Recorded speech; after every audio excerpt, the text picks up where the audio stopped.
My name is Bert, and this is the Still Life Podcast. Welcome back to the Still Life Podcast. It is episode number 9 and part 3 on my Deployment Memories series. So yesterday we talked a lot about food. Well, I'm going to continue that a little bit more today, and then we'll dive into some other topics as far as my memories go. On the previous episode, I spoke a lot about local cuisine and some of my experiences with, new flavors and new foods. Today really is more familiar as far as foods go. And really, I'm going to start off talking about drinks, coffee in particular. Now, when we first arrived in country and got established, we were drinking mess hall coffee or Folgers. Just the regular old stuff. Little did we know that if we were to venture out into Kuwait City and hit any one of the local markets, we could get fresh Turkish coffee. Now, the unique thing is that these beans were roasted and ready to go just in these big containers, and you would take a scoop, much like going to the candy store back in the day. Just take a scoop full of beans and put it in your bag and weigh it out. Except they sold coffee by the kilo. So, of course, we bought coffee by the kilo. And let me tell you, there's nothing like walking around with a few keys of that fresh ground brown ready to take back to base and make some of that sweet caffeinated nectar.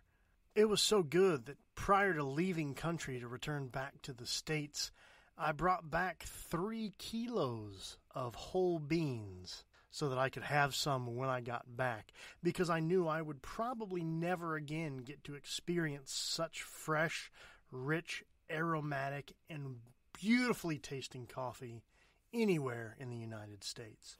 Now, with that out of the way, I'd like to talk a little bit more about food. So, yeah, I talked a lot about the local cuisine, eating out in the city, things like that. But I want to talk a little bit about something that's more familiar to all of us, and that's surf and turf.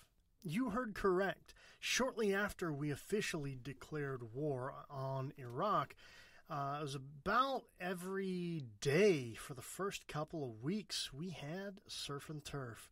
We had shrimp, we had lobster, we had crab legs and steak, we had corn, we had mashed potatoes, baked potatoes, asparagus, salad, green beans. We had it all, and it was good. Now, I say good, relatively speaking, because we had been eating MREs here and there. We had decent food in the chow hall, but everything was covered in a layer of fine dust or sand. So, what was good in terms of deployment food was probably mediocre at best in the real world. But hey, let's not take it for granted. It was still good in my book. Now, even though we had it on a fairly regular basis once we actually officially declared war, it wasn't until close to the end of our deployment that I had the most memorable meal as far as the surf and turf goes. So myself and one of our supply NCOs had to hop on a plane and jump over to Qatar, over to Camp Snoopy, to take care of some stuff over there. And while we couldn't find one of our American counterparts to fly us out to Camp Snoopy, we were able to link up with some of our Australian counterparts and hitch a ride with them over to Camp Snoopy.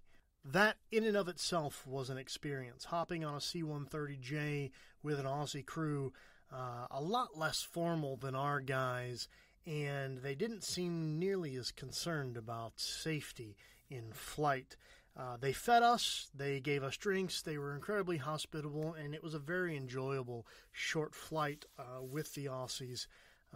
One of my favorite flights I've ever been on, believe me.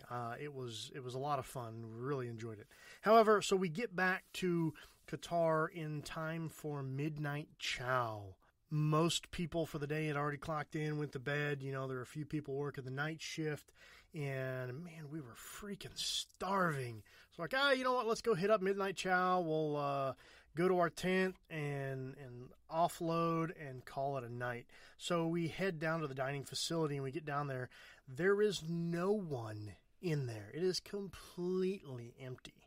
So we go up to the service area with our trays. Folks that were behind the glass there, ready to serve us, oh, what do you want? We got steak, we got crab legs, we got all these things. Oh, like, oh, yeah, we'll do some crab legs. That sounds really good. And they bring out these massive tubs of crab legs, and unlike any crab legs I have ever seen in my life, the claws on these crab legs were as big as my fist. I kid you not. They were enormous. And, of course, since we were the only ones down there, they loaded us up. Just a heaping pile of crab legs. And we had, I think, corn on the cob and some potatoes, I think baked potatoes, some salad. So we get over to our table, get situated, and we just dig into these things. And, I mean, it's just carnage.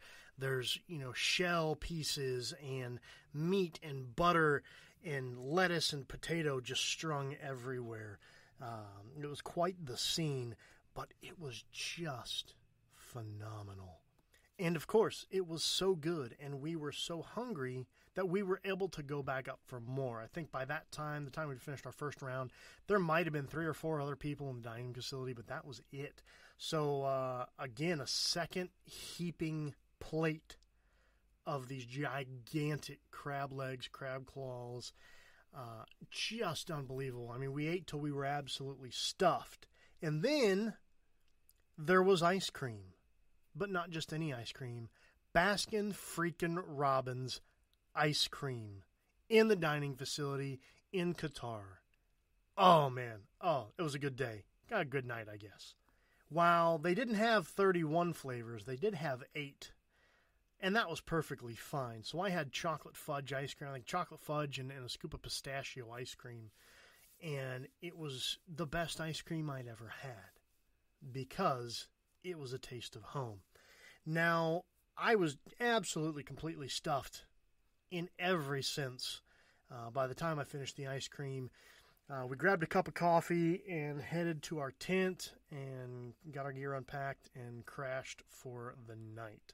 Now, as far as domestic meals in a combat zone go, that was, hands down, the most memorable and probably best meal I think I had while I was overseas. And it's a meal that I will most certainly never forget. And I mean, in between these wonderful meals, too, it wasn't just great food all over all the time. I ate regular chow. I ate MREs. I ate Easy Mac. I ate microwaved ramen. I mean, I ate a lot of crap in between all of those. And I don't take any of those for granted at all because I stayed fed. At the end of the day, I had food in my belly. I had energy to continue my mission. And I am so incredibly grateful for that. I'm grateful for, the cooks that we had working. I am grateful for, everybody that sent me care packages with Easy Mac and ramen and, all cookies and all those goodies because it was a taste of home and it really takes the edge off when you're dealing with a lot of stressful stuff. It really just kind of turns the volume down a couple notches. So I don't take any of that for granted. And I appreciated everything that we had available to us at the time. Because it really came to that point, we had what we needed to survive. And then some. I mean, really, as far as food goes, having things that were sent from home, having quality meals in the dining facility, even eating the MREs. I don't care what anybody says. Most MREs aren't nearly as bad as people say that they are. They're really not. So I'm not afraid to say I enjoyed some MREs. But at the end of the day, I appreciate all those things because each and every one of those meals is a memory that I have to share with a group of people, and it's an experience that I will never have again. And so I cherish all of those things, and they're all still very, very valuable memories to me. And I will say, now flash forward close to 20 years, and here I am. I still enjoy a great cup of coffee. I still enjoy an incredible meal when I go out to eat, or a quality steak that I may have over at somebody's house. There's something so endearing to me about food. Cultural food, domestic food, whatever it is, doesn't matter. There is something very special about sharing food or drink with other people. And so to me, having those memories and having the ability to have these experiences, it was made in part by the meal that we shared, but also by the company and the conversation that was had. So, I encourage all of you, every day to remember the food, remember the drink, remember the people, and remember the conversations. Now, relating this to my time in the alcohol industry, I have one rule, and it's I don't turn down a drink when one is offered to me. And I can say this, that over the past decade, I have shared many a terrible drink with absolutely wonderful people. And vice versa, I have shared many a wonderful drink with really mediocre people. And I will tell you this, at the end of the day, the bad drinks are always better when you have good company, and vice versa. The great drinks aren't always quite as good when they're not enjoyed in good company. And with that, I'd like to thank you for joining me today on the Still Life podcast. I promise you, the next episode, I probably won't talk about food. So thanks for joining me today on the Still Life podcast. And as always, for questions, comments, topic ideas, or suggestions, or if you'd like to become a sponsor of the Still Life podcast, you can email us, thestilllifepodcast@gmail.com. That's thestilllifepodcast@gmail.com. Thanks again for joining me today on the Still Life podcast. We'll talk again soon.